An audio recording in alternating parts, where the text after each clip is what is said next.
Pengkhotbah pasal 11 ayat 1 sampai 8. Lemparkanlah rotimu ke air, sungguhnya lama setelah itu engkau akan mendapatkannya kembali.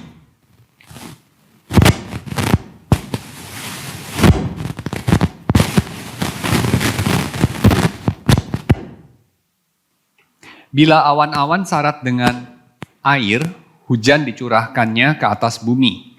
Bila pohon tumbang ke selatan atau ke utara, di tempat pohon itu jatuh, di situ ia terletak.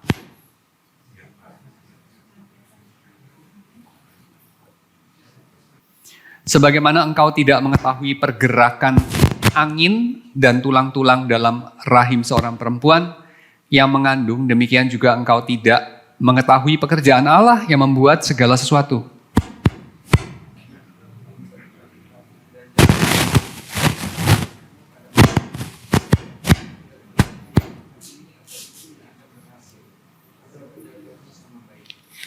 Terang itu menyenangkan dan melihat matahari itu baik bagi mata.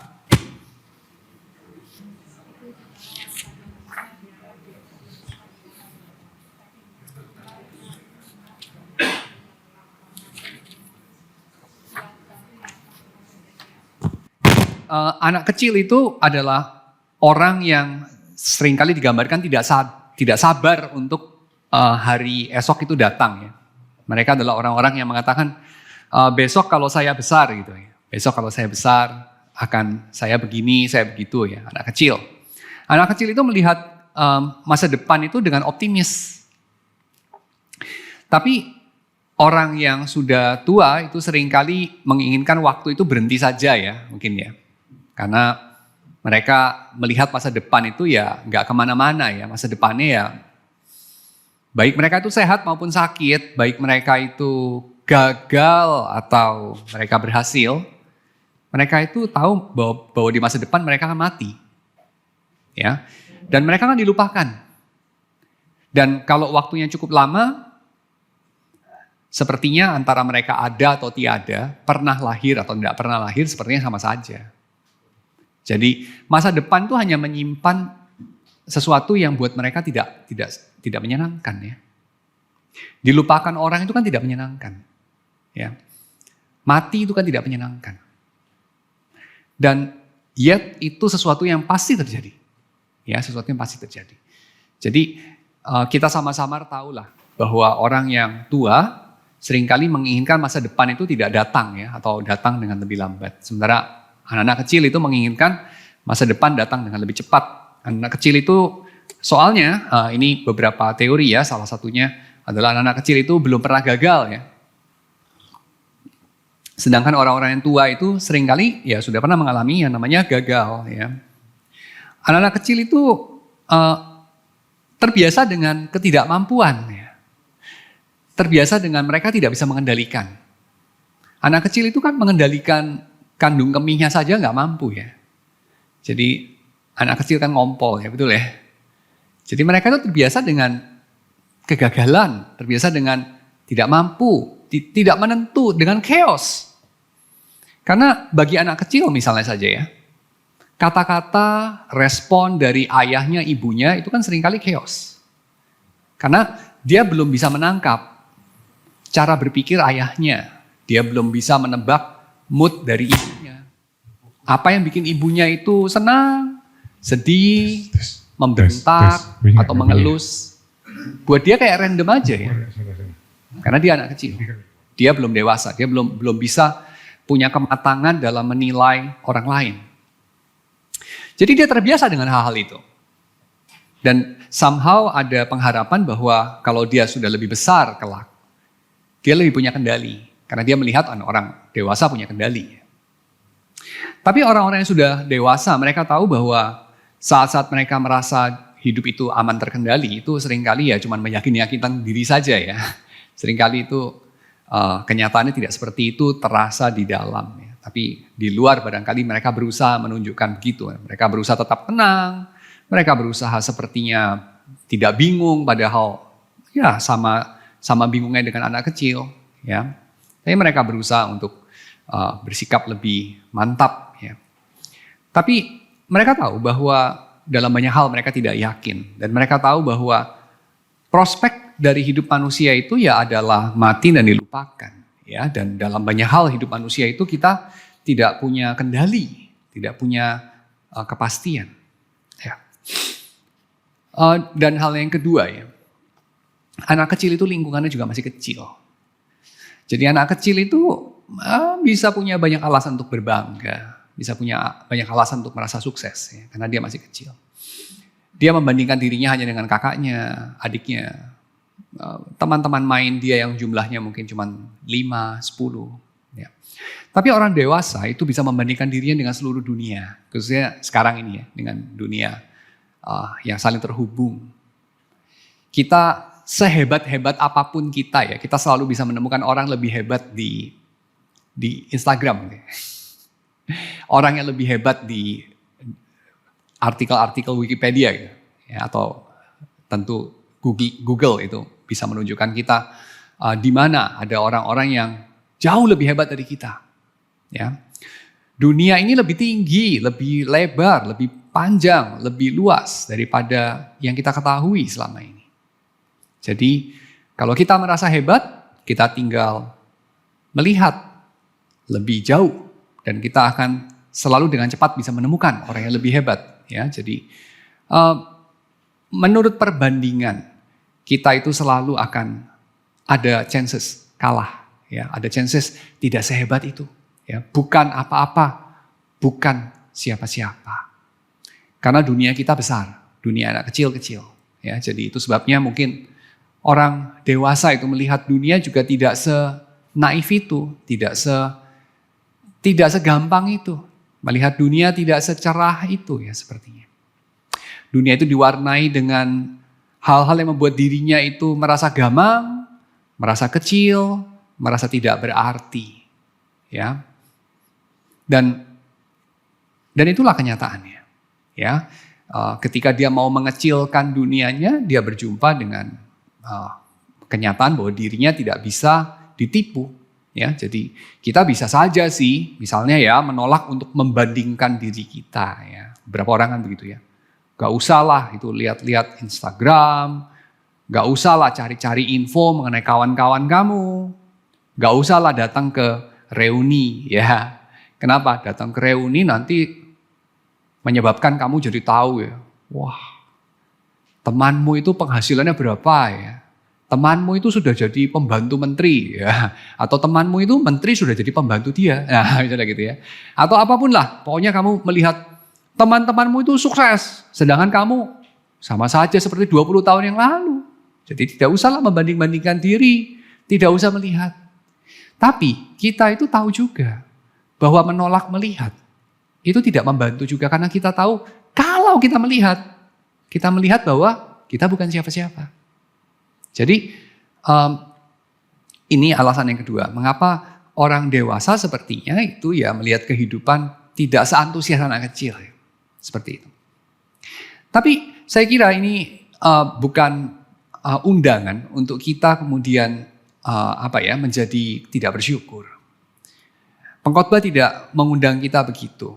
Ini juga bukan undangan untuk tidak berusaha apa-apa dalam hidup ini. Pengkhotbah mengawali pasal yang ke-11 ini dengan undangan untuk bertindak, undangan untuk bekerja, ya, bukan berpikir, bukan berefleksi, bukan merasa, bukan mengobservasi, menyimpulkan, tapi bertindak. Dia mengatakan apa? Lemparkanlah rotimu ke air. Jadi ini bukan undangan untuk ada ini loh, coba pikirkan ini, atau coba lihat itu, bukan. Tapi lakukan ini. Lemparkan rotimu ke air. Dan kemudian dia menyambung dengan kalimat, sesungguhnya lama setelah itu engkau akan mendapatkannya kembali. Melemparkan roti ke air ini adalah undangan untuk, saya kira, just do it. Ya. Undangan untuk just lakukan saja. Kita tahu bahwa orang yang banyak pertimbangan itu pada akhirnya tidak bertindak ya. Jadi ada tempat untuk orang itu just do it. Ya. Lemparkan rotimu ke air. Kenapa lemparkan rotimu ke air? Dia katakan alasannya adalah lama setelah itu engkau akan mendapatkannya kembali. Ya, jadi engkau akan mendapatkan lagi rotimu yang sudah engkau lemparkan ke air itu. Tapi waktunya tidak menentu. Ya, itu adalah sesuatu yang mungkin makan waktu lama sekali. Hasil tindakanmu itu kembali kepada kamu. Gak tau lah, kamu menolong orang, kamu mengatakan sesuatu yang bijak walaupun itu ada resikonya. Mungkin menemani orang padahal kamu sedang malas untuk menemani orang. Atau apapun dia. Melemparkan roti ke air. Hasil daripada pengorbanan kita, hasil dari tindakan kita, itu tidak menentu, tidak segera kelihatan. Tetapi anyway, lemparkan saja rotimu itu. Dan disambung dengan ayat yang kedua, dia bergeser kepada metafor yang lain. Dia katakan berikanlah bagian kepada 7, bahkan kepada 8 orang. Jadi berikanlah porsi, ini masih serima dengan melempar roti ke air tadi ya. Berikanlah porsi bagian kepada orang sampai jumlahnya genap. Ya, 7, bahkan lebih daripada itu. Lebih daripada genap. Super abundant. 8. Apa alasannya? Karena engkau tidak tahu malapetaka apa yang akan terjadi di atas bumi. Jadi di hadapan ketidakpastian, di hadapan hantu-hantu malapetaka atau katastrofi, ya. Yang kita kerjakan bukanlah membeku, yang kita kerjakan bukanlah gak ngapa-ngapain, ya. Yang kita kerjakan bukan meratapi nasib, meratapi keterbatasan kita dalam bikin prediksi, tapi yang kita kerjakan adalah melakukan yang perlu. Melakukan secara sungguh-sungguh, bahkan lebih dari itu. Ya, 7 bahkan 8. Jadi ketidakpastian bahkan risiko akan terjadi sesuatu yang katastrofis itu kata pengkhotbah bukan menghalang untuk kita melakukan sesuatu yang baik ya. Itu justru merupakan kondisi atau syarat atau satu konteks yang mengundang kita, yang bikin menjadi make sense ya bahkan. Investasi kita untuk kebaikan kepada orang lain. Karena engkau tidak tahu malapetaka apa yang akan terjadi di atas bumi, maka berikan bagian kepada 7 bahkan 8 orang. Bukan kepada 1 saja, bukan tidak memberi, tapi 7 atau bahkan 8. Gambaran yang ketiga dia ambil dari alam. Bila awan-awan syarat dengan air, hujan dicurahkannya ke atas bumi. Jadi cumulonimbus sudah berkumpul, awan menjadi gelap. Orang-orang pada zaman dulu pun mengerti ya kalau awan sudah menebal, sebentar lagi akan terjadi hujan. Ya. Dan orang juga mengerti tanda alam yang kedua ya, ini 3B ya, tadi 3A, 3B. Orang juga mengerti jika pohon tumbang ke selatan atau ke utara, pohon itu nggak kemana-mana lagi. Pohon yang belum tumbang, dia itu bisa tumbangnya itu entah ke selatan atau ke utara, bisa ke timur, bisa ke barat. Tapi sekali dia tumbang, sekali dia sudah mendarat di bumi dengan posisi horizontal, dia tidak kemana-mana lagi. Dengan kata lain, risiko itu mengundang atau mengandung, lebih tepatnya ya, risiko itu mengandung ketidakpastian. Tapi ketika risiko itu sudah terjadi, jadi apa yang ditakutkan, dikhawatirkan sudah terjadi, dia sudah terjadi. Dia less risky. Ketika yang terburuk sudah terjadi, maka yang berikutnya itu yang kurang buruk. Ketika yang terburuk sudah terjadi, ya dia sudah kelihatan. Pada akhirnya dia kemana, ya. Pohon itu pada akhirnya tumbangnya kemana dan dia akan tetap di situ. Ya. Dan ini disimpulkan oleh pengkhotbah dengan ayat yang keempat. Itu sebabnya siapa yang senantiasa memperhatikan angin itu tidak akan menabur. Dan siapa yang senantiasa melihat awan itu tidak akan menuai. Jadi kalau orang tidak menabur ya orang tidak menuai ya. Ini sesuatu yang lumrah. Tapi Orang kenapa tidak menabur? Ya, of course orang tidak menuai karena tidak menabur ya. Tapi orang kenapa tidak menabur? Karena ini selalu memperhatikan angin ya. Jadi dia melihat angin, dia kemudian menghitung pohonnya bisa tumbangnya ke selatan, pohonnya bisa tumbangnya ke utara ya. Dan dia berhenti menabur. Dan nasihat pengkhotbah adalah jangan ya, lemparkan saja rotimu ke air.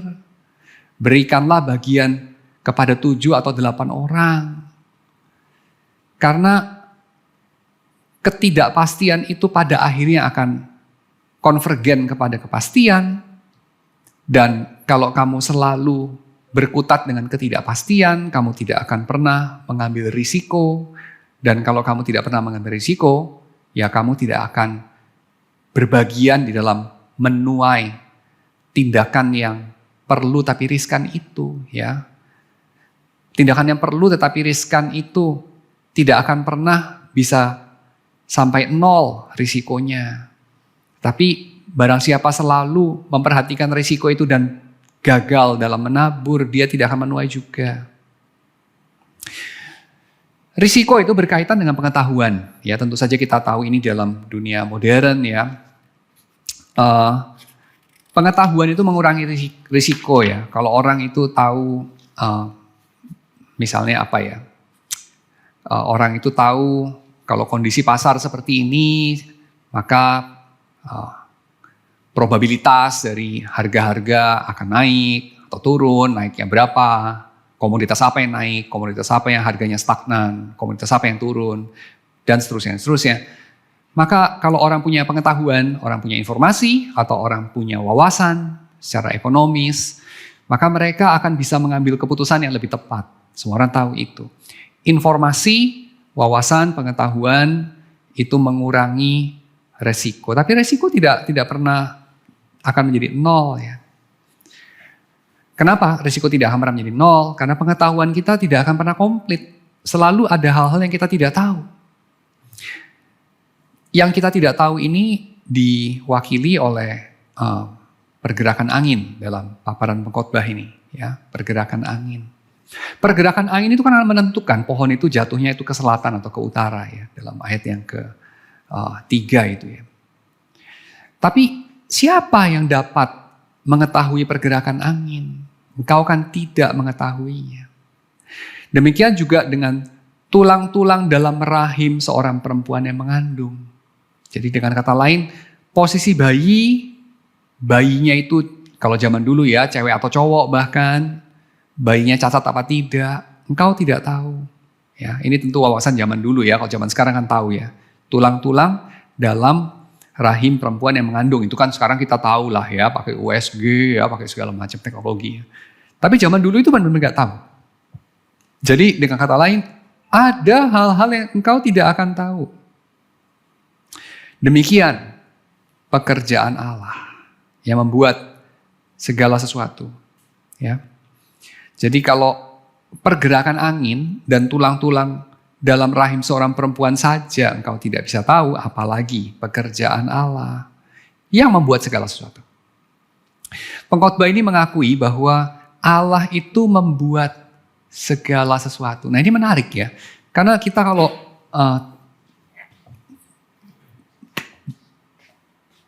kalau berpikir mengenai sejarah, ada 2 pilihan yang ekstrim kita bisa pakai, yaitu ekstrim yang satu adalah sejarah ini sepenuhnya adalah kalah menang, sukses gagal dari para pelakunya.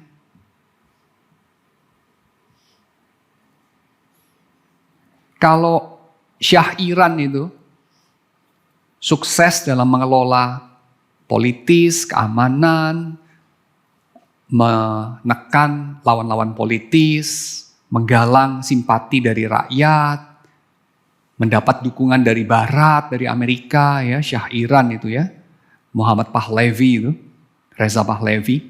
Kalau dia sukses terus, sampai dia sukses menunjuk penerusnya, ya, dan seterusnya, ya, yang terjadi adalah Iran Sampai hari ini bergaya seperti Iran tahun 50-an. Ya, Iran yang Amerika banget. Tapi karena dia gagal, ya itu sebabnya Iran seperti Iran hari ini. Iran yang radikalis, fundamentalis, yang agamis banget. Kan gitu. Jadi sejarah Iran ditentukan sama kalah menangnya, sukses gagalnya pada periode abad ke-20 pertengahan Shah Pahlavi. Ya. Tapi kalau kita lihat dari sisi yang lain, Pahlavi itu gagal, berhasil, Khomeini itu gagal, berhasil. Ya semuanya itu sebenarnya sih random aja. Kebetulan aja. Kebetulan. Gak really hasil keputusan, persekongkolan, kegigihan, keberanian, kepengecutan, kebodohan dari para pelaku sejarah. Enggak, random aja. Ketika kita mengatakan, oh ini gara-gara keputusannya Shah Pahlavi yang takabur, ini gara-gara kelihayan agen-agen Mossad, ini gara-gara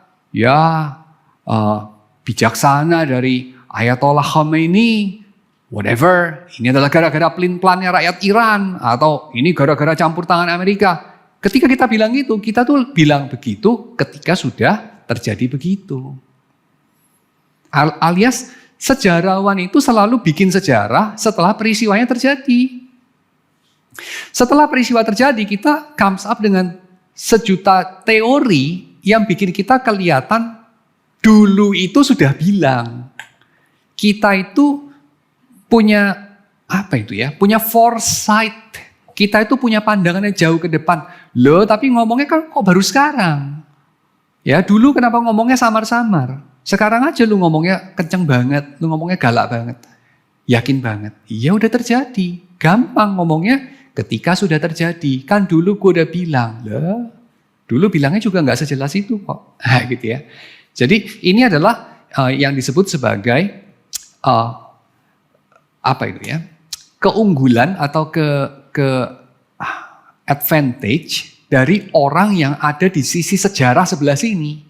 Ya, sejarah itu kan ada sisi depannya, ada sisi belakangnya. Jadi orang yang ada di sisi depannya dalam arti menengok ke belakang, dia itu punya advantage, dia itu punya keunggulan yang sebetulnya tidak dimiliki oleh para pelaku sejarah ketika sejarah itu belum sampai pada tahapan itu.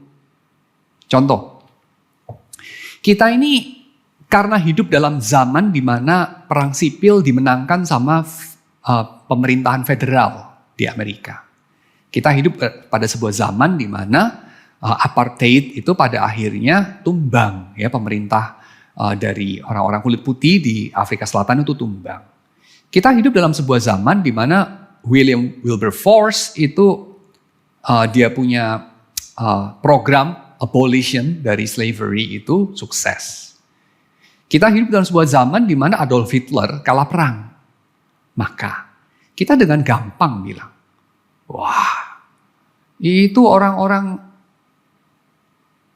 teolog tertentu di Jerman itu ya, teolog-teolog Lutheran tertentu atau para rohaniwan Katolik pada waktu Hitler itu, mereka itu sungguh-sungguh bagaimana sih jadi orang Kristen kok mendukung Hitler? Nah, lalu kita bisa mengatakan, itu orang-orang Dutch Reform itu bagaimana itu di Afrika Selatan itu kok mendukung apartheid? Kita melihat, itu orang-orang di Amerika sebelah selatan itu gimana sih kok tidak merasa perbudakan itu kenapa-napa, kok mereka bisa mendukung perbudakan malah menentang penghapusan perbudakan? Kita gampang mengatakannya sebab sejarah sudah maju. Dan kita berada dalam sisi sininya sejarah. Sisi depannya sejarah. Yang mana orang pada sisi belakangnya sejarah yang sekarang ini, atau para pelaku sejarah pada waktu itu, tidak bisa melihat sejernih kita sekarang. Kenapa? Karena ceritanya itu belum selesai. Hal-hal yang terjadi kemudian itu bagi mereka masih di masa depan. Mereka tidak punya advantage itu. Advantage sebagai orang yang hidup di masa depan. Seperti kita. Kita hidup di masa depannya Lincoln. Makanya kalau kita bersikap dengan teguh bahwa Lincoln itu benar, kita tidak sebijaksana atau tidak sebajik Lincoln dan para pendukungnya, kira-kira begitu ya. Atau kita tidak sebajik orang-orang yang menentang apartheid, atau kita juga tidak sebajik Dietrich Bonhoeffer dan seterusnya yang menentang Hitler. Ya, karena kita sudah tahu kesudahannya. Mereka kan tidak tahu kesudahannya. Jadi itu yang namanya keunggulan atau advantage dari orang-orang yang di sini. Maka orang-orang yang ada di depan sejarah, mereka tidak melihat bahwa dalam banyak hal, cerita sejarah itu ya banyak faktor X-nya itu. Kenapa terjadinya begitu? Ya nggak serapi para sejarawan mengkonstruksi. Para sejarawan itu kan mengkonstruksi suatu konstruk yang masuk akal. Tapi masalahnya yang masuk akal kan bisa nggak cuma satu itu. Ada beberapa, kalau bukan banyak, versi cerita yang bisa dibikin sama orang. Dan setiap kali sebuah tahapan sejarah selesai, para sejarawan selalu bisa bikin versi yang menguntungkan bagi si pemenang perang. Yang membuat orang-orang tertentu jadi pahlawan, orang-orang yang musuh dari si pahlawan itu jadi bajingan, jadi penjahat perang. Selalu bisa. Cerita itu selalu bisa dibikin. Dan lebih gampang bikin cerita kalau menengok ke belakang. Ketimbang kalau melihat ke depan atau melihat kepada masa kini. Maka dari sisi sini, para sejarawan yang filosofinya beda lagi, mereka mengatakan sejarah itu ya kumpulan peristiwa-peristiwa random saja yang tidak saling berhubungan. Yang menghubungkan itu kan sejarawan.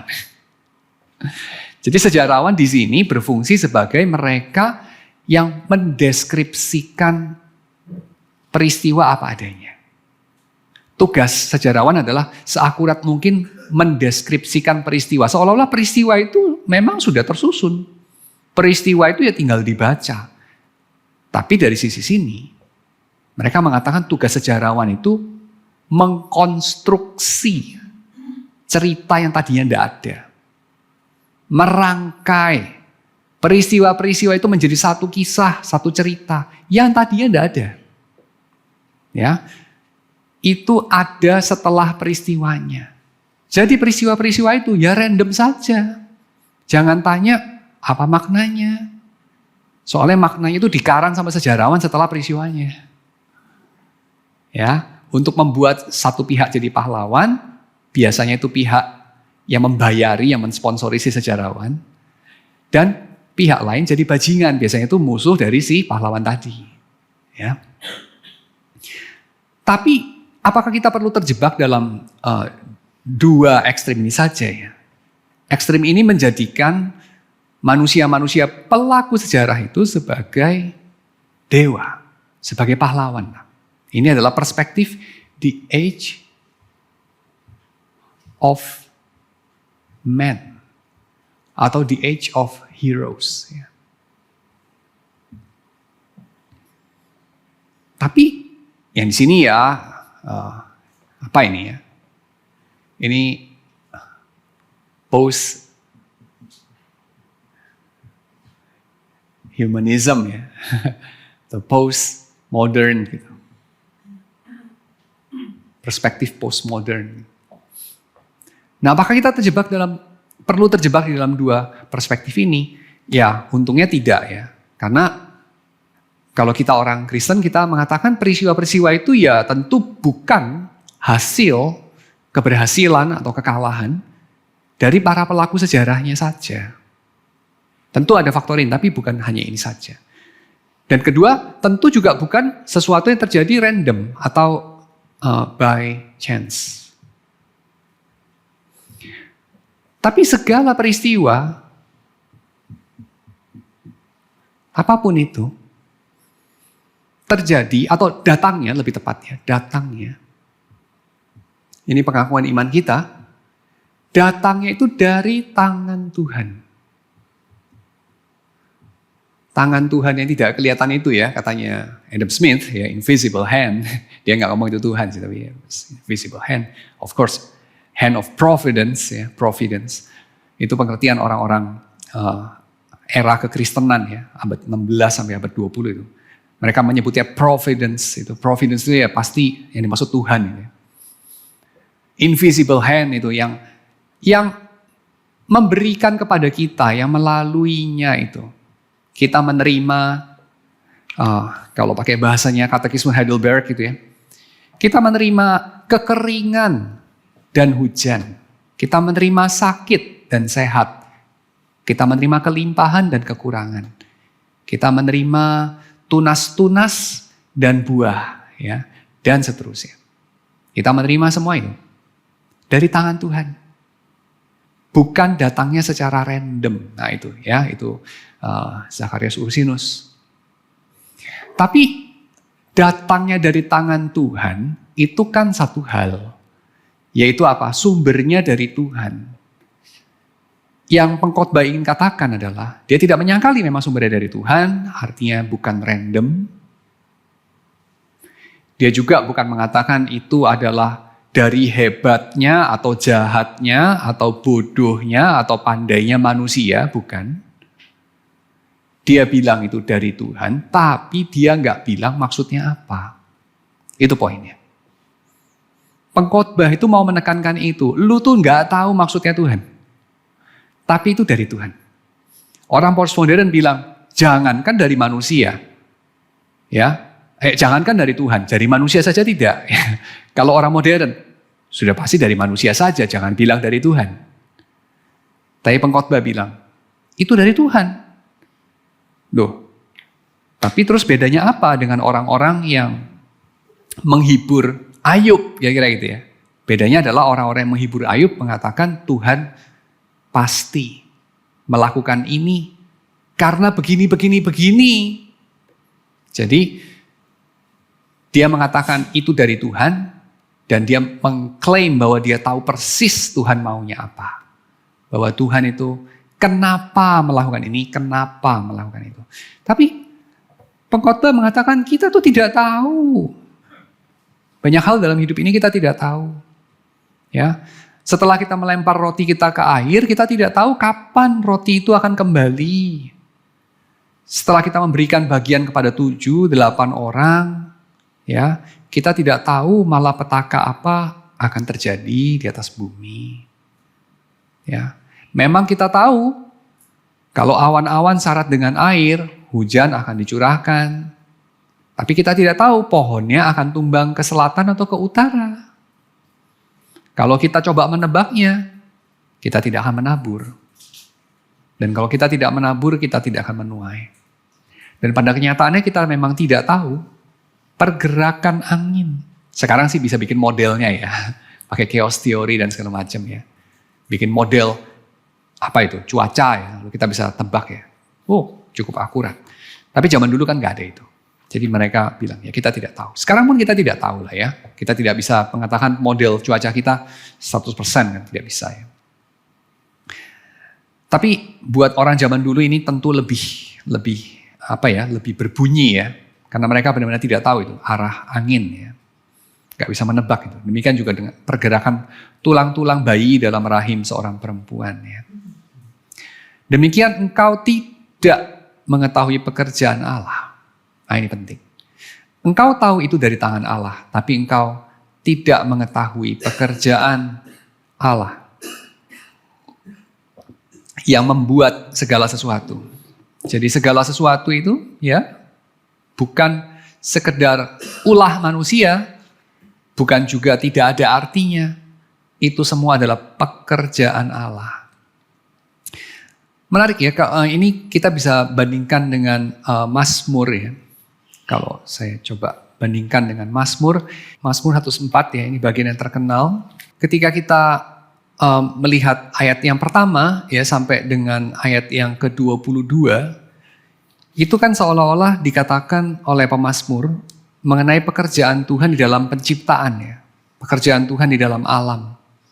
Di dalam hari yang silih berganti, dalam angin, dalam samudra, dalam air, dalam samudra itu, ya, di dalam cara Tuhan menggerakkan siklus air untuk memberi minum segala binatang liar, ayat 11, ya, memberi minum gunung-gunung, ya, tumbuh-tumbuhan, dan anak-anak manusia dengan anggur, ya, pohon-pohon Tuhan dengan segala hujan dan seterusnya, ya. Lalu pemazmur menyimpulkan manusia pada akhirnya itu juga turut berbagian, berpartisipasi dalam pekerjaan ini. Jadi bukan hanya alam ada pekerjaan, tapi manusia juga, ya. Di ayat 23 dikatakan, lalu keluarlah manusia ke pekerjaannya. Ketika apa itu dikatakan? Matahari terbit, sebelumnya itu ya, matahari terbit, semuanya berkumpul. Semuanya di sini maksudnya itu segala makhluk, ya, singa-singa, hewan-hewan di hutan, semuanya berkumpul ketika matahari terbit dan berbaring di tempat perteduhan. Jadi hewan-hewan itu, hewan-hewan nokturnal, mereka beristirahat di pagi hari. Mereka beristirahat di siang hari. Tapi manusia keluar ke pekerjaannya, ke usahanya sampai petang. Lalu disimpulkan sama pemazmur, betapa banyaknya perbuatanmu ya Tuhan.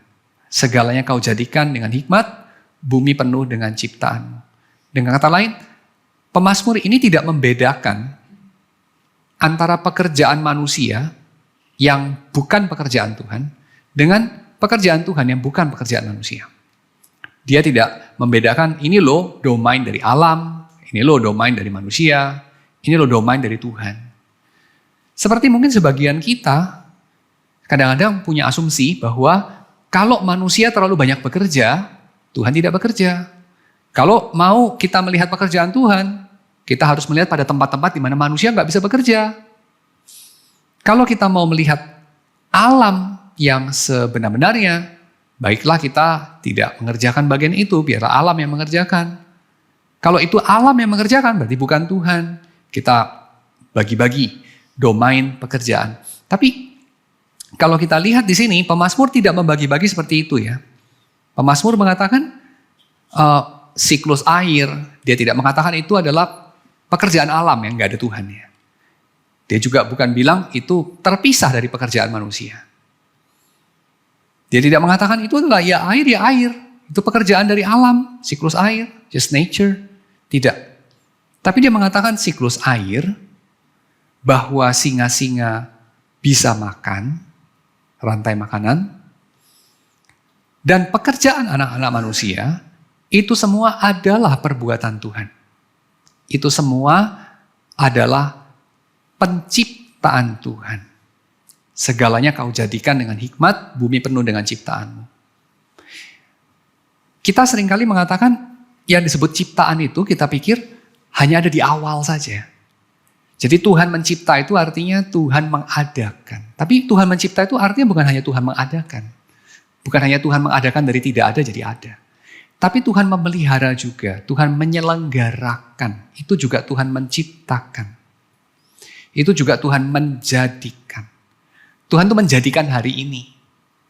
Tuhan tuh menjadikan hujan. Tuhan tuh menjadikan hewan-hewan bisa berburu. Tuhan menjadikan manusia bisa bekerja. Tuhan menjadikan manusia berhasil atau gagal. Jadi semuanya dari tangan Tuhan, semuanya itu adalah hasil pekerjaan Tuhan. Nah, saya kira ini mazmur yang mewarnai, yang memberikan ilustrasi dari ketika Tuhan itu bekerja, dia membuat segala sesuatu, dia menciptakan segala sesuatu. Kita tuh tahu itu dari Tuhan, tapi kita tuh tidak mengetahui pekerjaan itu dari awal sampai akhir. Kita tidak secara komprehensif bisa menguasai cara-cara Allah itu bekerja. Kita tidak mengerti seluruhnya. Ada ruang untuk misteri dalam pekerjaan Allah, dalam eksistensi ini. Ya, itu poin dari pengkhotbah. Sehingga kalau kita menunggu sampai misteri itu terkuak, kita menunggu sampai kita punya kepastian, kita punya pengetahuan, dengan demikian kendali. Baru kita bertindak, baru kita menabur, baru kita melemparkan roti ke air, baru kita memberikan bagian kepada 7 bahkan 8 orang, maka kita akan tidak menuai. Maka kita akan tidak berespon kepada Tuhan. Kita akan kita akan mengabaikan undangan Tuhan untuk kita berbagian dalam pekerjaan Tuhan itu, dalam penciptaan itu. Jadi undangan pengkhotbah itu adalah dengan menerima keterbatasan kita. Kita itu memang tidak bisa mengerti, tidak bisa tahu seluruhnya. Ya sudah, tidak apa-apa. Jangan halangi dirimu untuk jangan sampai keterbatasan dalam pengetahuanmu mengenai pekerjaan Allah itu membatasi dirimu dari menabur benihmu di pagi hari. Dan bekerja sampai petang hari. Dia katakan di ayat ke-6, di pagi hari taburkanlah benihmu, di petang hari jangan biarkan tanganmu beristirahat. Alasan dia berikan adalah karena engkau tidak mengetahui apakah ini atau itu yang akan berhasil. Atau kedua-duanya sama-sama baik. Jadi lagi-lagi ketidaktahuan itu yang digarisbawahi. Ketidaktahuan, ketidakpastian. Lalu dilanjutkan di ayat yang ke-7, terang itu menyenangkan dan melihat matahari itu baik bagi mata. Maksudnya apa? Maksudnya ini, gambaran melihat matahari. Itu apa ya? Itu tentu bukan kayak matahari lagi terang-terangnya terus kita liatin gitu sampai mata kita kesilauan. Bukan. Tapi gambaran ini adalah kontras dari kita mungkin pernah mendengar frase ini Berbahagialah bayi-bayi atau berbahagialah orang-orang yang tidak pernah melihat matahari. Pernah dengar frase itulah Berbahagialah mereka yang tidak pernah melihat matahari. Yang lebih berbahagia daripada itu adalah mereka yang tidak pernah melihat matahari. Pernah dengar frase itu pasti. Itu adalah gambaran orang-orang yang tidak pernah hidup. Tidak pernah hidup. Melihat matahari itu adalah frase yang menggambarkan lahir. Bayi lahir itu dibilang melihat matahari. Jadi bukan kayak ngeliatin matahari, tapi maksudnya lahir. Lu tuh lahir hidup gitu. Itu melihat matahari. Jadi lu tuh lahir hidup tuh baik gitu maksudnya. Pengkhotbah baik. Hidup tuh baik. Kamu ada itu baik Jadi ini selaras dengan ayat 8. Jadi jika manusia umurnya panjang, nah itu kalau kamu nggak pernah lahir kan umurnya nggak bisa panjang lahir aja nggak pernah Jadi kalau kamu lahir lalu kamu mendapati umurmu panjang, biarlah dia bersuka cita di dalamnya. Rayakan hidupmu itu. Kenapa? Karena itu baik. Kamu tidak merayakan sesuatu yang tidak baik. Kalau sesuatu yang tidak baik terjadi jangan dirayakan. Tapi kalau itu sesuatu yang baik harus dirayakan. Biarlah kamu rayakan dengan sukacita. Tapi perayaan ini dicampur dengan hal yang lain. Apa itu campurannya? Campurannya ini, ingatan. Eling, ingatan akan hari-hari yang gelap. Kenapa? Karena banyak jumlahnya. Tapi yang banyak jumlahnya itu jangan menghalangi kamu untuk bersukacita. Jangan menghalangi kamu untuk merayakan. Menarik Kita, tadi saya baru ada sesi konseling pranikah Kalau orang mau menikah itu kan bahagia biasanya Jadi kita itu kan kalau ngobrol sama pasangan yang mau nikah itu biasanya nggak selalu Tapi biasanya itu kan juga ketularan jadi bahagia Nggak tahu kamu jadi bahagia nggak sih kalau lihat orang bahagia? Saya mungkin berasumsi loh Mungkin sebagian orang kalau lihat orang bahagia malah jadi tidak bahagia Kok saya tidak bahagia gitu terus jadi tidak bahagia. Mungkin tapi nggak tahu lah. Kalau saya kalau lihat orang itu bahagia itu saya ketularan seneng lihat Jadi Tapi ya, sebenarnya kalau dipikir-pikir ya, orang itu nikah itu apa ya? Cuman prospeknya bahagia kan ya, tidak ya. Statistik menunjukkan 50% itu tidak bahagia. 50% mungkin lebih. Tidak bahagia. Tidak bahagianya macam-macam.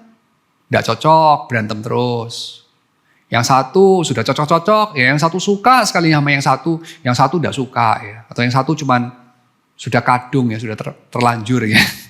Sudah stuck lah, sudah terlanjur tanda tangan ya, sudah terikat sama hukum ya. Kalau cerai mahal ya, jadi ya sudah terlanjur ya, jalanin saja. Yang satu ngebet banget gitu ya sama pasangannya. Nah, itu kan jadi sedih juga ya. Atau tidak punya anak padahal mau punya anak ya. Atau tidak mau punya anak, punya anak. Banyak lagi ya gitu ya. Jadi hidupnya berat gitu ya. Atau punya anak tapi cacat anaknya. Atau punya anaknya menyedihkan ya karena kurang ajar atau apalah. Sakit jiwa mungkin. Atau malas atau apapun ya. Atau orang tua dari pasangan, orang tua dari sendiri campur tangan ya, lalu menyebabkan pernikahan tidak bahagia. Ya bisa lah, banyak lah macam-macam penyebab tidak bahagia, atau miskin ya, atau sial, atau kena penyakit, atau apapun ya, atau mati muda ya, pasangannya meninggal. Nah itu kan sesuatu yang merupakan prospek juga. Ya, jadi artinya apa? Artinya adalah kamu lahir, kamu hidup, itu alasan untuk bersuka cita, benar. Tapi pengkhotbah mengatakan, ingatlah bahwa akan ada hari-hari yang gelap dan jumlahnya tidak sedikit.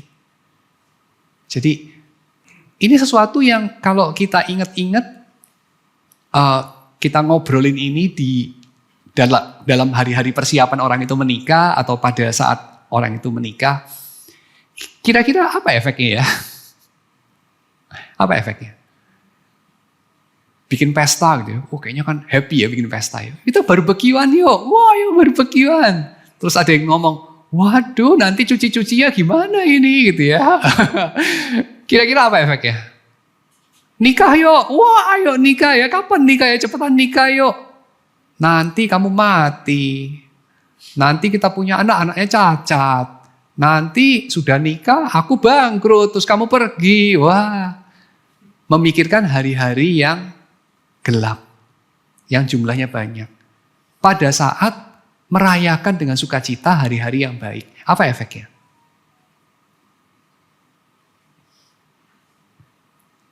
Efeknya mengurangi kesenangan kan. Gak usah disebut-sebut lah, kita lagi happy-happy. Ya. Lagi makan-makan bilang mati-mati. Ya. Lagi enak-enak minum kopi, kamu bilangnya, ini petani kopinya dibeli dengan harga berapa ini bijinya ya? Lagi nanam pupuknya mahal. Kalau resiko kena hama penyakit juga nggak ada yang peduli. Sudah panen harganya rendah gitu kan. Lalu ditekan-tekan, lalu yang dapat untung banyak orang yang punya kafe atau distributor atau mungkin spekulan harga ya, yang menimbun kopi atau apapun. Ini dunia sungguh tidak adil. Aduh, kita tuh cuma pengen minum kopi. Ya, lu bikin kesenangan berkurang gitu kan. Tapi pengkhotbah nggak bilang bersukacitalah di dalamnya. Hidup itu baik. Jangan melihat hari-hari yang gelap. Tidak loh. Dia bilang lihat dua-duanya. Jadi kalau kamu pergi ke kepulauan apa itu ya, di Pasifik itu ada satu kepulauan tuh kan, daerah wisata tuh indah sekali. Kalau lihat di postcard tuh kan, wih pasirnya bersih, lautnya itu lebih bening dari air aqua gitu ya. Kelihatan ikan-ikan kecil berenang di dasar laut, wah kayak keren banget. Iya, itu di sisi tembok sebelah situ yang menghadap laut. Sisi tembok yang menghadap ke dalam pulau lain lagi ceritanya. Rumah-rumah jelek ya, seng-seng gitu ya. Terus apalah, anak-anak yang kurang gizi gitu kan, sampah-sampah ya. Daerah yang kurang terurus ya, yang ditutup pakai tembok tinggi. Supaya wisatawan tidak perlu lihat. Kenapa? Wisatawan lihat kegembiraannya berkurang. Jeremy Bentham kan pernah mengatakan itu ya. Dia mengusulkan di kota London itu gelandangan ditangkepi saja. Karena mengurangi kebahagiaan. Ya. Oh lagi enak-enak makan, lihat gelandangan, aduh ya nafsu makan berkurang ya. Apalagi kemis-kemis gitu ya, aduh Pak ini sudah 3 hari tidak makan, aduh gue lagi enak-enak makan gitu ya, nantilah lain kali lah. Kan kira-kira begitu. Jadi mengingat hari-hari yang gelap, mengingat sisi-sisi yang kelam dari kehidupan, itu kan mengurangi sukacita. Tapi pengkhotbah mengatakan apa? Ingatlah itu. Tetapi hendaklah ia ingat. Ini kan mirip seperti apa ya? Nasihat untuk kaum muda itu. Nanti bagiannya kali berikutnya ya. Dia katakan, bersukarialah hai pemuda dalam kemudaanmu, biarlah hatimu bergembira pada masa mudamu, turutilah keinginan hatimu dan pandangan matamu. Tetap, nah ini sampai bagian ini, boleh itu ditempel di dormitory kampus ya, boleh ya. Anak muda ya, umur 19 sampai 25 ya. Mereka hidup seolah-olah mereka tidak akan pernah tua. Orang-orang kayak, siapa itu? Saya dengar dalam wawancaranya, aduh siapa itu ya, rocker gaek gitu yang, lupa saya sekarang. Saya cuma ingat mukanya yang keriput-keriput itu ya. Kristen itu, bukan Mick Jagger sih. Tapi mukanya kurang lebih yang mirip-mirip itulah, keriput-keriput itu ya. Siapa namanya? Alice Cooper. Yes, Alice Cooper. Ingat aja sih Alice Cooper. Alice Cooper diwawancara gitu ya. Terus dia bilang, wah itu memang tahun-tahun yang luar biasa deh. Itu memang those were the days deh gitu ya. Gua ngobrol, main band bareng, apa itu, di studio bisa ketemu, siapalah dia sebutin nama-namanya, Janis Joplin ya, siapa itu yang, saya kok jadi lupa ya, main gitar yang kidal-kidal itu. Bob Marley lah, Jimi Hendrix ya, segala macam lah pokoknya. Superstar, those were the days dia bilang. Tapi kita itu ya tidak pernah kepikir kita berumur 28 dia bilang. Kita nggak pernah kepikir kita akan lewat umur 30. Siapa juga yang mau lewat umur 30 dia bilang. Kita pikir ya paling umur 27 mati. Beneran loh, banyak orang mati umur 27. Orang-orang itu ya umur 27 mati. Mereka hidup seolah-olah mereka tidak akan pernah tua. Ya karena mati muda. Itu ya. Bersukarialah hai pemuda dalam kemudaanmu. Biarlah hatimu bergembira pada masa tuamu. Gak perlu mikir nanti tua, kolesterol, ya jaga makan. Gitu ya. Nanti encok, gak perlu mikir itulah. Mati sudah. Ya, gak mikir masa depan. Hiduplah, turutilah keinginan hatimu. Tapi pengkhotbah itu merusakkan nasihat baik itu ya. Dengan kalimatnya gak selesai, masih koma. Terus komanya dia tambahi apa? Tetapi ketahuilah, kalau tadi tetapi ingatlah, ini tetapi ketahuilah bahwa karena segala hal ini Allah akan membawa engkau ke dalam penghakiman. Loh, mengecewakan ya. Udah happy-happy disuruh jangan halangi pandangan matamu, apalah bergembiralah dalam kemudaanmu. Lah sekarang dibilang apa? Tapi Tuhan akan mengadili. Aduh. Semua direkam pakai CCTV, nanti diputar di hari akhir. Tuhan akan menghakimi. Wah, siapa yang bisa happy-happy kalau begini ya? Di hadapan mata kepala sekolah, polisi ya. Pesta-pesta, tapi terus dibilang, coba lihat di sana, pendetanya duduk sana. Waduh, mengurangi kebahagiaan ya, kira gitu ya. Tapi pengkhotbah itu perspektifnya tidak seperti itu. Tuhan itu bukan perusak pesta. Demikian dengan hari-hari gelap itu harusnya tidak menghalangi kita bersukacita. Pestanya akan pasti bubar, pasti selesai. Jangan menghalangi kita bersukacita dalam pesta itu. Ya, dia lanjutkan kan, buanglah kekesalan dari hatimu, jauhkan penderitaan dari tubuhmu. Karena apa? Karena penderitaan, karena kemudahan dan fajar hidup adalah kesia-siaan. Adalah kesia-siaan itu artinya adalah pendek saja. Adalah ketika itu berlalu itu seperti tak pernah ada. Ya, kesia-siaan itu dalam arti itu. Dalam arti dia itu hevel, ya dalam bahasa Ibrani itu dalam arti itu. Dia itu antara ada dan tiada, dia itu pendek saja. Seperti uap, ya itu Yakobus pakai istilah dalam bahasa Yunani yang mirip gitu ya, seperti uap itu.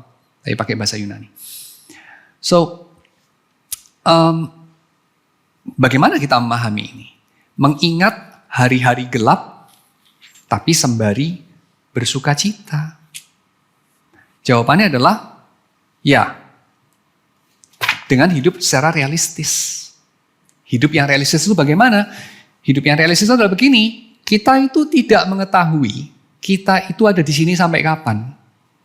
Kita itu tidak mengetahui sampai kapan hari-hari yang gelap itu akan datang menyergap. Kita itu tidak mengetahui pekerjaan Allah. Tapi yang kita tahu adalah hidup itu baik. Melihat matahari itu baik. Dan Allah menghendaki kita menikmatinya. Allah menghendaki kita menikmati hari-hari kita di bawah matahari yang pendek ini. Segala sesuatunya adalah kesia-siaan. Dan pengkhotbah mengatakan dengan lebih tepat adalah segala sesuatu yang datang adalah kesia-siaan. Maksudnya apa? Yang datang itu dua kan di situ. Satu, alasan untuk bersukacita. Yang kedua, akan ada hari-hari yang gelap. Tapi semuanya itu kesia-siaan. Maksudnya apa? Maksudnya semuanya itu akan berlalu. Saya masih ingat seorang kawan saya itu posting sesuatu di Facebook ya. Dia katakan this too will pass sehubungan dengan COVID. COVID, this too will pass. Indeed pass ya. Sekarang sudah lewat kan COVID ya. Benar ya? Kita nggak tahu yang di depan lah, nggak tahu cacar monyet atau apapun ya. Tapi that too will pass. That too indeed did pass ya. COVID. Tapi sukacita itu juga sesuatu yang akan lewat juga. Ya, jadi maksudnya adalah segala sesuatu baik sukacita maupun duka cita itu akan lewat. Itu adalah kesia-siaan. Maka apa? Maka lemparlah rotimu ke air hari ini. Just do it. Kalau itu sesuatu yang baik, kalau itu sesuatu yang tidak jahat, dan itu sesuatu yang doable ya di dalam lingkup kemampuan dan tanggung jawab kamu, just do it. Jangan biarkan pertimbangan yang berlarut-larut dan panjang menghalanginya. Ya, hiduplah hari ini karena this too will pass. Baik itu sesuatu yang menurutmu baik ya, enjoyable, maupun itu sesuatu yang gelap. Dan kita tahu bahwa segala sesuatu itu datangnya dari tangan Tuhan. Dari tangan Tuhan yang baik, tapi dari tangan Tuhan yang tak dapat kita pahami pekerjaannya dari awal sampai akhir. Tapi bagian kita memang bukan itu. Bagian kita bukan untuk paham, bagian kita bukan untuk mengendalikan, bagian kita untuk menikmati. Dan untuk bersyukur. Sudah bersyukur hari ini? Because this too will pass. Pak Yadi, saya mau tanya tentang diagram yang itu.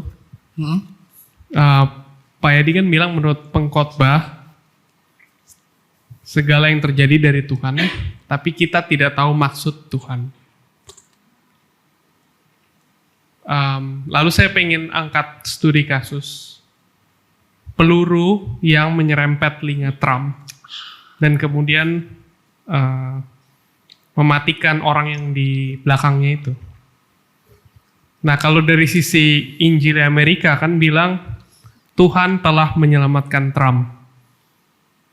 Tapi apa boleh kita bilang seperti itu? Sedangkan ada orang yang mati kan karena peluru yang sama itu. Jangan lupa mengangkat yang kedua. Boleh saja mengatakan yang pertama karena memang kan kenyataannya begitu. Tapi jangan lupa mengatakan yang kedua. Supaya kita tidak lupa bahwa kita tidak tahu. Kita harus ingat bahwa kita itu tidak tahu. Ketika kita bilang Tuhan menyelamatkan si A, sepotong itu, seringkali kan kita edit-edit itu ya. Sehingga pada akhirnya itu ya apa ya, kalau jagoanmu mati ya, kamu nggak bilang gitulah. Tuhan berdaulat, mengizinkan hal yang terjadi atau apalah, memaksudkan, mempredestinasikan hal yang terjadi, kamu juga nggak akan ngomong gitu. Walaupun ketika didesak akan ngomong begitu. Tapi kamu mungkin nggak akan ngomong gitu kan? Kenapa? Karena yang primer itu dalam batinmu adalah mungkin ya narasi yang kamu ingin goalkan itu. Jagoanmu itu. Jadi karena kebetulan jagoannya hidup, ya langsung bilangnya gitu ya. Tapi yang diedit ada orang lain yang kena peluru itu dan mati gitu. Nah itu kan diedit. Seringkali nggak diangkat, diabaikan walaupun ya ngomong juga sih ada yang mati. Ya. Tapi nggak dihubungkan dengan Tuhan lah di situ lah. Kira-kira begitu. Tanggapan saya. Tapi saya akan bilang ya itu memang semuanya dari Tuhan dong. Semuanya dari Tuhan. Masa random? Masa Tuhan tidak berkuasa atas pergerakan segala elektron dan atom dalam jagat raya ini gitu. Tapi kita tidak tahu maksudnya Tuhan sih.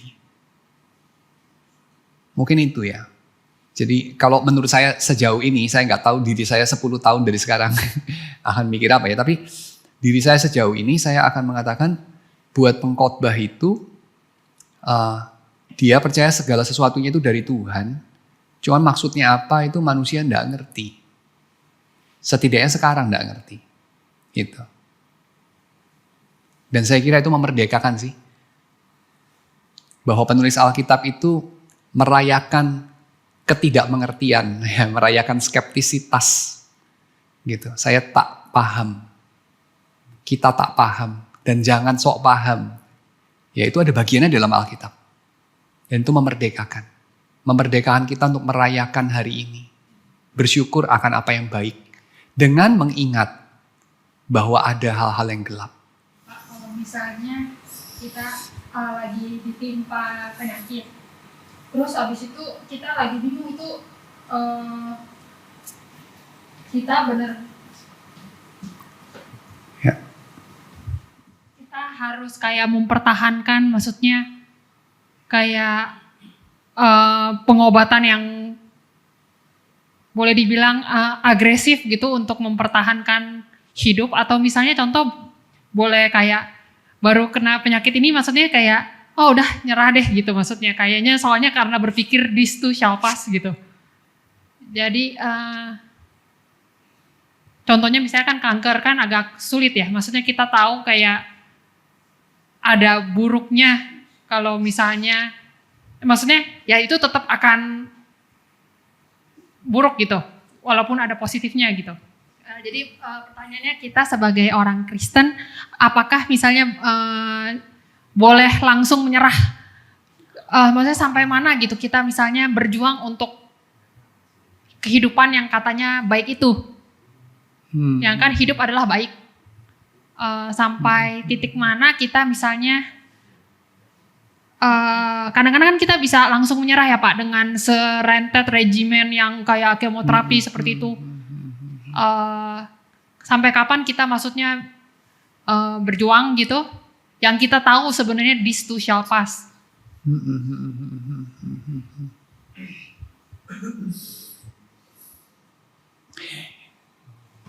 Saya kira jawabannya ditentukan oleh hal-hal yang konkret dan hal-hal yang sangat personal. Dan pada akhirnya komunitas yang paling dekat dengan si pasien itu yang paling tahu. Karena mereka yang paling tahu bagaimana menimbang apakah segala pengorbanan itu cukup berharga untuk dijalani. Tapi sebagai rule of thumb-nya saya kira menyerah tanpa perlawanan itu kurang bertanggung jawab. Tapi mengorbankan segala sesuatu untuk mempertahankan suatu setengah detik eksistensi itu juga tidak bertanggung jawab.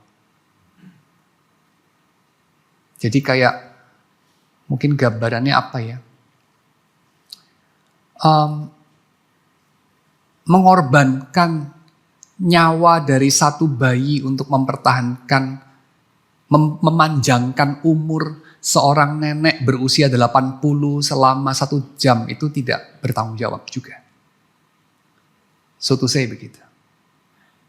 Tapi menyerah sama sekali, walaupun ya umur 80 saya sudah cukup lah, umur 80 saya nggak mau umur 81 misalnya begitu. Tapi pengorbanan untuk mencapai umur 81 itu sepertinya hanya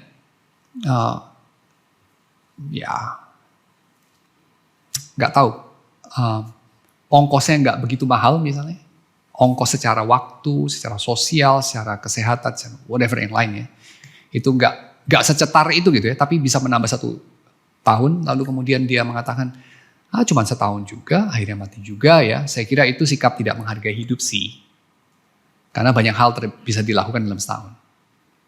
Tapi kalau sampai kayak menumbalkan 1 bayi demi setengah detik gitu, ya tentu itu juga unacceptable gitu. Saya tertarik pada skim yang itu Pak, sebenarnya tentang sejarah itu kan ditulis oleh, orang bilang history is written by the winners gitu kan Pak ya. Jadi tapi tentang ketidaktahuan itu juga menurut saya ini urusannya dengan begini nih Pak. Bahwa sejarah ditulis tentang pemenang atau tentang sesuatu yang dipilih sebagai pemenang. Ya.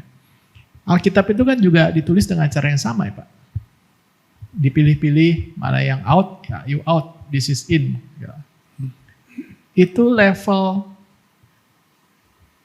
kebenarannya gimana ya Pak ya? Sama dengan kesulitan kita sebagai sejarawan sebenarnya Pak. Dengan apa? Sorry. Sama dengan kesulitan seorang sejarawan waktu dia menulis dan memilah gitu. Ya, gitu. Sehingga pada saat kemudian kita bilang bahwa tangan Tuhan ada di mana-mana, menurut saya ini sangat posmo sebenarnya.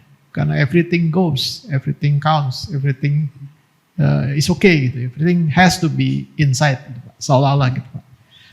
Saya masih, ini pertanyaan saya nggak ngerti arahnya kemana terus. Tapi saya memandang bahwa waktu Alkitab yang kita pegang itu kita terima sebagai yang itu, sebenarnya kan ada yang dibuang, ada yang dipilih-pilih.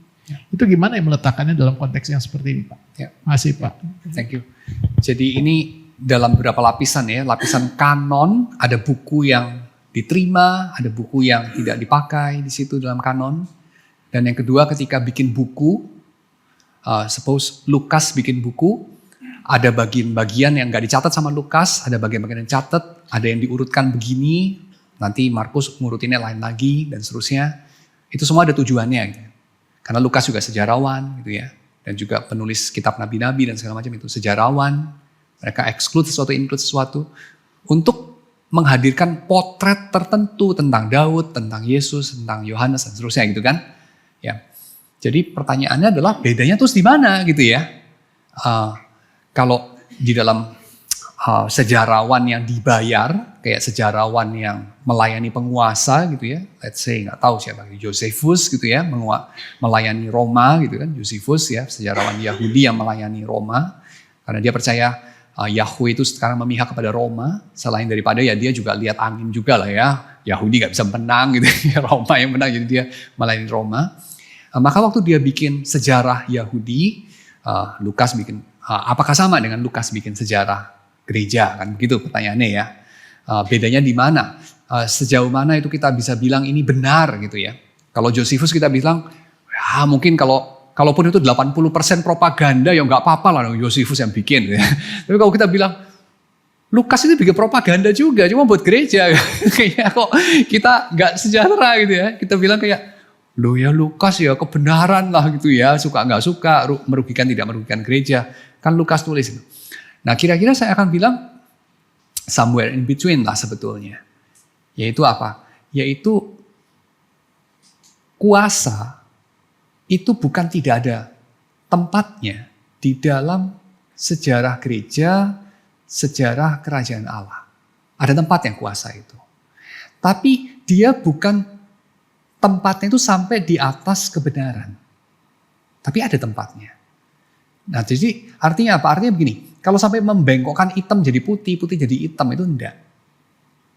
Nah, sejarawan-sejarawan yang dibayar sama penguasa melakukannya. Ya, jadi dia bikin sampai perspektif yang bisa mencoreng sedikit saja wajah penguasa itu nggak ada. Gitu. Nah itu, tapi biasanya kita kenal sih sejarawan yang seperti itu ya. Titipan, ghostwriter yang dibayar ya. Kita tahu lah orang-orang seperti itu. Mereka satu warna. Kita bisa membedakan sejarah sama propaganda. Biasanya begitu. Karena apa? Sejarah itu kompleks. Sejarah itu ada kontradiksinya.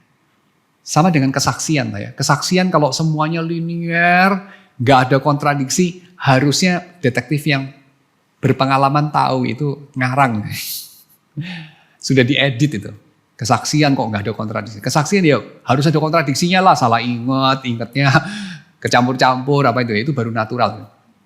Nah sama, saya kira di dalam Alkitab ini kita bisa rest assured bahwa ini bukan propaganda yang benar-benar clean gitu ya. Hasil itu karangan dari Lukas, karangan dari para nabi, benar-benar itu murni propaganda. Karena kita lihat gambaran Daud itu kompleks. Daud itu raja yang berkenan di hadapan Tuhan, tapi kok ngorbanin Kopassus dia yang setia banget itu, Uria itu, yang begitu baik sampai lebih Israel daripada orang Israel, dikorbanin hanya demi istrinya diambil itu. Raja macam apa itu Daud itu? Itu raja fasik gitu. Nah ini gambaran yang kontradiktif. Tapi kok ada? Gitu, di situ. Sejarawan yang dibayar sama penguasa enggak akan bilang begitu mengenai penguasanya. Dimensi yang lain ya, layer yang lain kan bisa juga kita membacanya seperti, ini cerita apa ya sebenarnya, bahwa ini cerita tentang kebenaran, cerita tentang sesuatu yang harusnya supposed to be suci, cerita tentang kesucian dan sebagainya. Kok barang beginian bisa masuk? Pak? Itu bagaimana menjelaskannya Pak? Akhirnya malah bukan ini adalah sebuah karya sastra kan akhirnya, mencerita yang lebih objektif, tapi objektifnya itu belum tentu tentang kebenaran yang ilahi gitu Pak. Ya, saya kira respon saya begini. Karena asumsi kita yang kita anggap benar adalah kalau Tuhan yang berkarya, tidak boleh ada kontradiksinya. Kalau Tuhan yang berkarya, harus semuanya itu pakai baju putih semuanya. Tapi siapa bilang asumsi itu benar? Gitu. Karena Tuhan itu ketika berkarya di tengah umat Israel, itu dia karya yang dia hasilkan itu tidak hanya lewat raja-raja yang sempurna. Bahkan raja yang sempurnanya nggak ada gitu. Raja terbaik Israel itu boleh dibilang kan Daud ya. Daud itu tangannya berdarah-darah gitu. Kalau kita bilang, oh enggak Daud lah, Daud tangannya berdarah-darah. Salomo itu ya mungkin tangannya nggak berdarah-darah seperti Daud, tapi dosanya mungkin lebih banyak daripada Daud itu. Dia punya bergelimang kemewahan. Itu satu sisi kita bilang kayak apa itu? Perak seperti kerikil di zaman Salomo. Itu kan double meaning. Meaning yang satu peraknya banyak ya, bagus. Meaning yang kedua ada devaluasi perak itu. Peraknya jadi kayak kerikil ya. Gak ada artinya, itu kan benar literally dibilang gak ada artinya, gak ada harganya. Jadi kompleks sih, raja terbaik Israel itu ya either kayak Daud yang murderous, pembunuh gitu ya. Malu-maluin, masa ngambil istri dari bawahan yang orang asing ya, kayak gak ada kelasnya sama sekali gitu. Atau Salomo yang kayaknya rakus banget gitu. Dan itu raja terbaik Israel. So saya kira ya mungkin itu justru polanya ya di dalam dokumentasi umat Tuhan. Mereka itu merasa tidak ada perlunya untuk memoles atau mengedit karya mereka sehingga cuma yang bagus-bagus itu yang ada. Gitu kira-kira. Dan menurut saya itu justru tanda otentisitas. Tanda bahwa itu memang Tuhan berkarya. Karena ilah-ilah lain tidak begitu. Raja-raja lain itu tidak begitu. Saya kira mungkin itu. Jadi kenapa yang seperti ini, nah yang seperti ini bisa jadi juga mengacu kepada Kohelet ya, kitab Pengkhotbah ya. Kok bisa ada? Saya kira itu salah satu testimoni juga bahwa Alkitab ini memang dipakai Tuhan, ya, memang adalah firman Tuhan, memang merupakan endapan dari perjumpaan Tuhan dengan umatnya. Gitu. Kalau Tuhannya bisa mulus, bisa dikerangkeng, bisa dikompilasi sampai semuanya itu linear di otak kita, saya kira justru meragukan, masuk Tuhan kayak gitu ya. Postmodern barangkali. Mari kita berdoa ya. Tuhan, kami bersyukur untuk hidup yang Tuhan berikan. Kami mohon agar Engkau yang terus memberikan dalam hati kami perasaan bersyukur karena mengingat dari mana asalnya hidup ini. Tolong kami juga untuk percaya kepadamu dan bukan percaya kepada keyakinan kami atau kepada kemampuan kami mengendalikan keadaan. Tolong kami untuk percaya kepadamu dan mempercayakan diri kami kepadamu. Supaya kami ini boleh dipenuhi hatinya dengan sukacita, kegembiraan, dan khususnya ucapan syukur tiada henti kepadamu yang sudah memberikan hidup ini. Memberikan kesempatan kepada kami, debu-debu yang berterbangan ini, untuk dikumpulkan di organisasi, dikumpulkan dalam bentuk kehidupan. Karena materi pembentuk kami ini sama saja dengan materi pembentuk dari batu-batu dan bintang-bintang dan hewan-hewan dan tumbuh-tumbuhan. Tetapi kami di organisasi sedemikian rupa sehingga kami ini punya kesadaran, sehingga kami ini boleh menyadari kami ada. Kami boleh menyadari juga kehadiran-Mu. Kami ini juga boleh punya relasi satu sama lain. Maka tolong kami Tuhan untuk mengasihi baik Engkau maupun orang lain. Dan kami boleh lebih lagi bersyukur kepadamu karena keberadaan kami, karena kehidupan yang Engkau hadiahkan kepada kami. Terima kasih ya Tuhan, di dalam nama Yesus kami berdoa. Amin.